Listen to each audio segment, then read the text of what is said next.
Hello, BookTube. I'll try this one last time. This phone is just, I don't think it liked me talking about computers having the mind of their own because the phone decided to have its mind of its own, it's been. So I won't even talk about the problems that I had with my laptop over the Friday and Saturday. Well, forget about that, and I'll just go through as quickly as possible.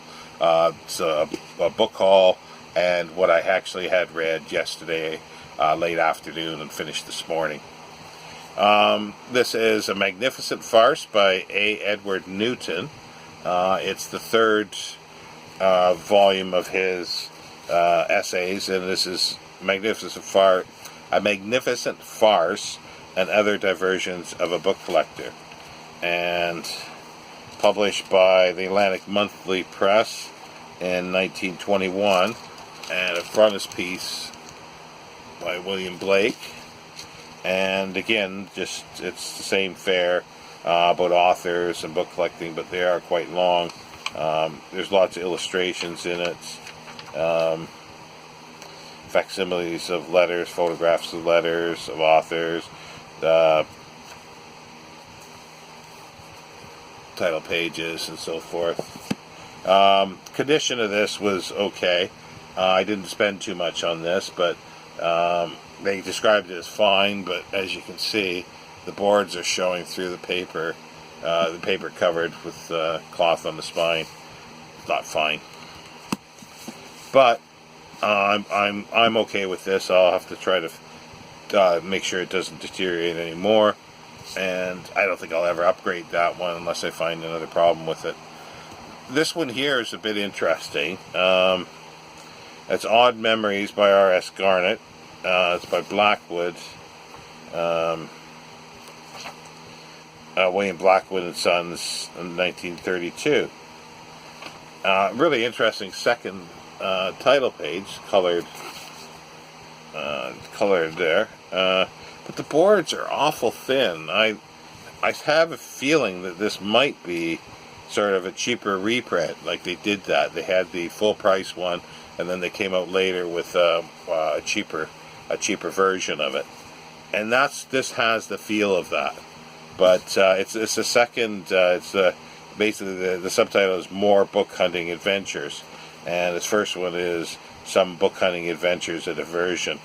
But I couldn't find one in good enough, with price and condition. So I settled on just the one to see, first of all. Now, I've been reading essays from this Peppercorn Papers by Claude A. Prance, 1964. And I got his other one. I think it's the only two that he has. I'm going to look around because I do like his stuff. It was just I bought it just as the first Peppercorn Papers, just because of the subtitle, and this one is similar. Laughing Philosopher, Further Miscellany on Books, Booksellers, and Book Collecting. But this is now 1976. And it's Villiers Publications. It's bigger. It's a lot thicker, as you can see. But it's the same sort of fare, and there'll be some that I should be able to read eventually, so that'll be good. Now, I finally got my More Books on the Table by Edmund Goss. I've got more. No, this is Books on the Table. I've had more books on the table. I ordered this, and then the seller sent me more books on the table, which I already had, even though the insert said Books on the Table. This is thinner. It was published. Well, it's William Heinemann. Published 1921 as well.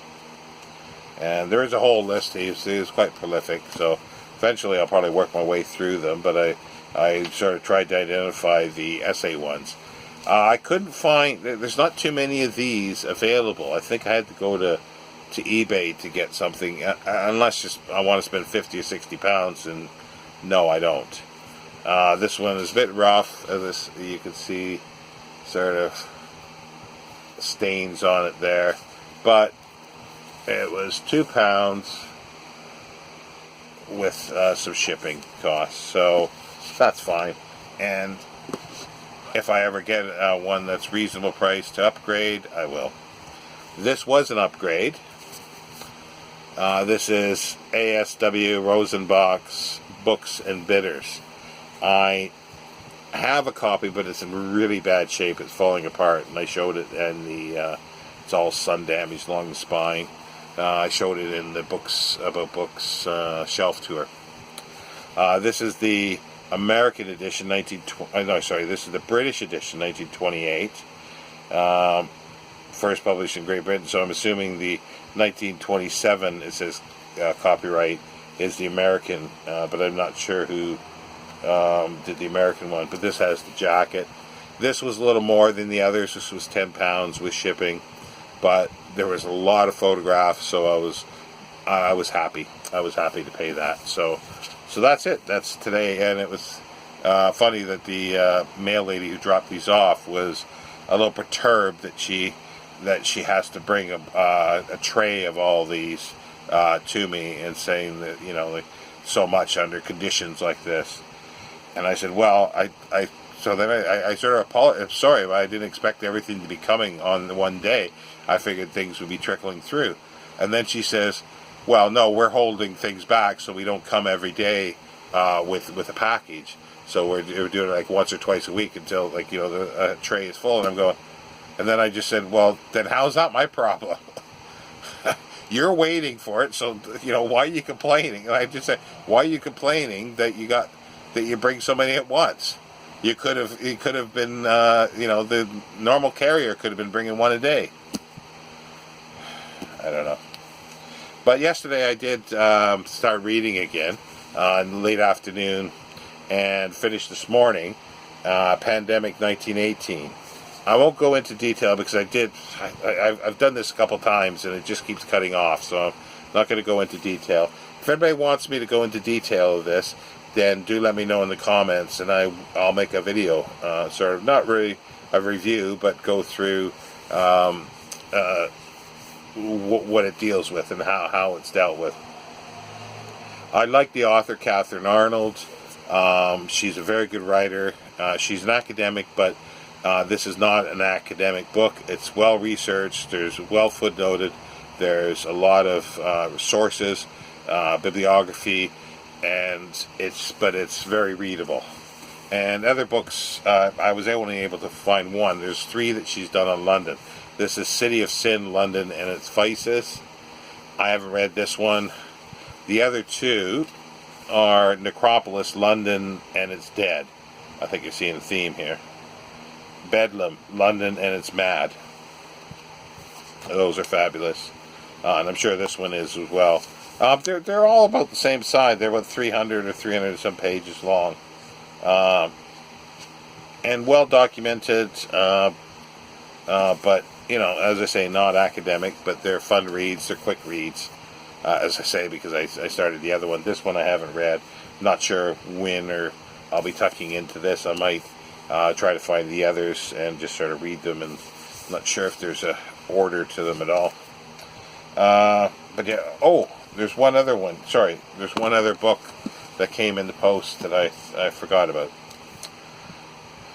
Practice to Deceive, and Amazing Stories. The Amazing Stories of Literary Forgeries, as most notorious practitioners, by Joseph Rosenbach, and it's an Oak Knoll Press, 1999. I like Oak Knoll. Basically, it's anything by Oak Knoll. If you can get it cheap, it's probably worthwhile if you're interested in books about books.